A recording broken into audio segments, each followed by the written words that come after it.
Himalayan गद्दी union Himachal Pradesh के राज्य मुख्य वक्ता रमेश बोला ने धर्मशाला में पत्रकारों से बातचीत करते हुए भाजपा और कांग्रेस सरकारों पर निशाना साधा। इसके साथ ही गद्दी समुदाय के साथ उपजातियों के नेताओं व विभिन्न मंचों के खिलाफ भी आक्रोश जताया। उन्होंने लगातार वंचित उपजातियों का शोषण किए जाने का आरोप लगाते हुए कहा कि अब वो चुनावी मैदान में उतरेंगे। यूनियन के प्रवक्ता ने कहा कि हाल ही में द्वितीय महासम्मेलन जोरावर सिंह मैदान में किया गया, जिसमें हिमालयन गद्दी यूनियन के तहत आने वाले सिप्पी, धोगरी, रिहाड़े, लोहार, बाढ़ी व हाली के लोग बड़ी संख्या में मौजूद रहे। उन्होंने कहा कि गद्दी समुदाय की कुल 13 उपजातियों में 7 उपजातियों के लोगों ने कुछ दिन पहले धर्मशाला में बैठक की। वो कुल मिलाकर संख्या 25,000 बताई है, जो कि सही है। उन्होंने कुल मिलाकर समुदाय की उपजातियों का बताया। रमेश भोला ने कहा कि अब अचानक गद्दी भाषी मंच बनाया गया है। उन्होंने सवाल उठाया कि अब तक विदेशी व तिब्बती भी गद्दी बोलते थे, लेकिन 6 उपजातियों को पूरी तरह से दूर रखा जाता था।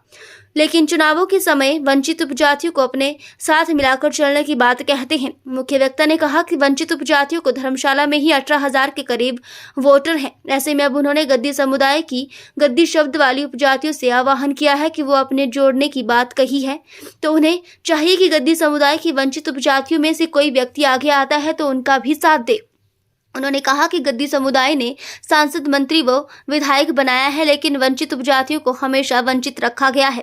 हिमालयन यूनियन के प्रवक्ता ने कहा कि चुनावों के समय उनाली टल्ली यानी कि ऊन के काम करने वाले भेड़ पालक व ऊनी कपड़े पहनने वाले लोगों का नारा देते हैं। उन्होंने ऐतराज जताया कि 7 गद्दी की उपजातियां फिर से बरगलाने की कोशिश कर रहे हैं, अपनी बैठकों में एक व्यक्ति को बुलाने का प्रयास कर रहे हैं।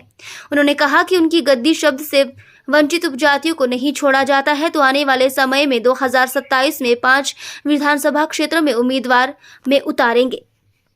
पिछले चले आ रहे थे हमारे गद्दी समुदाय के 6 उपजातियों का काम जो आज भी गद्दी शब्द हमारे साथ नहीं जुड़ा है, जो कि हम 3-4 वर्षों 5 वर्षों से तो सरकारों के साथ आना जाना और प्रयासरत रहे, लेकिन फिर भी नहीं जुड़ा।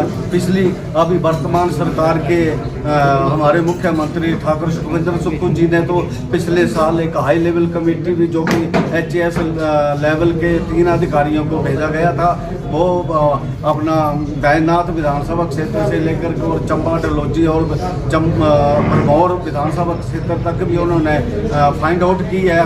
वहाँ पर भी हमने देखा कि अधिकारियों से पूरे राजसभा रिकॉर्ड लेकर के और थैले भर भर के वो रिकॉर्ड मंगवाए थे। वहाँ पर भी ये चीज़ें निकली हुई है, साफ हुई है, लेकिन वो हाई लेवल कमेटी ने आज के दिन तक रिपोर्ट नहीं दी है कि हमारे माननीय मुख्यमंत्री साहब ने उनको फाइंड आउट नहीं किया या नहीं पूछा है। वो सरकार का अपना कार्य है, क्यों नहीं पूछा उसमें नहीं हम जाना चाहते, लेकिन हम फिर भी ये कहना चाहते हैं कि सरकार जो है वो हमारी इन मांगों पर एक पुनः फिर विचार करें, क्योंकि अभी नाजुक समय आ गया है कि इलेक्शन का टाइम है, इसलिए हम ये कह रहे हैं। और दूसरा फिर मैं बार बार ये कह रहा हूँ कि अभी जो गद्दी भाषी जनमंच के द्वारा जो बातें की गई है, अगर भाइयों, मेरे बड़े भाइयों, आपको मैं प्रणाम करता हूँ। अगर हमारे साथ फिर मिलते हैं, बैठते हैं, तो हमारी 3 और तप जो वो रह जाएगा, नहीं तो आप लग चले, हम लग चले,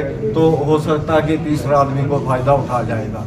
ये मेरा ये कहना है, और इन्हीं चीज़ों को हम बार बार भी दोहराएंगे और मरते दम तक दोहराएंगे। और इस प्रेस मीटिंग के माध्यम से मैं अपने पीढ़ी, जो हमारी युवा पीढ़ी है, हमारे 6 वंचित समुदाय की, मैं उन सभी युवाओं को, युवा बहनों को, युवा भाइयों को, बच्चों को मैं यही प्रेरणा देता हूं कि आओ संघर्ष करें, बिना संघर्ष से कुछ नहीं मिलेगा।